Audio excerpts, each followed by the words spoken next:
സംസ്ഥാനത്ത് കാലവർഷമെത്തിയതോടെ മഴ ശക്തമാകുമെന്ന് കേന്ദ്ര കാലാവസ്ഥാ വകുപ്പ്. ഇന്ന് 2 ജില്ലകളിൽ ഓറഞ്ച് അലർട്ടും 7 ജില്ലകളിൽ യെല്ലോ മുന്നറിയിപ്പും നൽകി. ഇടുക്കി, കോഴിക്കോട് ജില്ലകളിലാണ് ഓറഞ്ച് അലർട്ട്. തിരുവനന്തപുരം, കൊല്ലം, പത്തനംതിട്ട, ആലപ്പുഴ, കാസർഗോഡ് ഒഴികെയുള്ള ജില്ലകളിൽ യെല്ലോ അലർട്ട് നിലനിൽക്കുന്നു.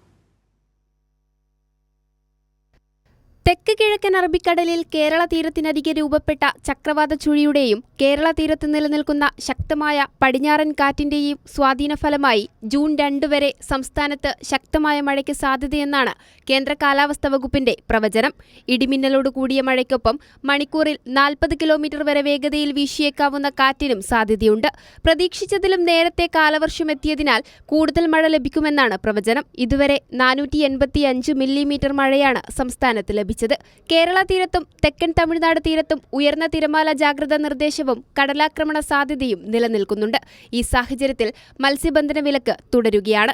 തീരദേശത്തും മലയോര പ്രദേശത്തും പ്രത്യേക ജാഗ്രതാ നിർദ്ദേശവുമുണ്ട്. കനത്ത മഴ തുടരുന്ന സാഹചര്യത്തിൽ സംസ്ഥാനത്ത് 145 ദുരിതാശ്വാസ ക്യാമ്പുകളിലായി 3094 കുടുംബങ്ങളെ മാറ്റിപ്പാർപ്പിച്ചു. വരും ദിവസങ്ങളിലും മഴ തുടരുമെന്നും എല്ലാ ജില്ലയിലും താലൂക്ക് കൺട്രോൾ റൂമുകൾ 24 മണിക്കൂറും സജ്ജമാണെന്നും സംസ്ഥാന ദുരന്ത നിവാരണ അതോറിറ്റി അറിയിച്ചു. കൈരളി ന്യൂസ്, തിരുവനന്തപുരം.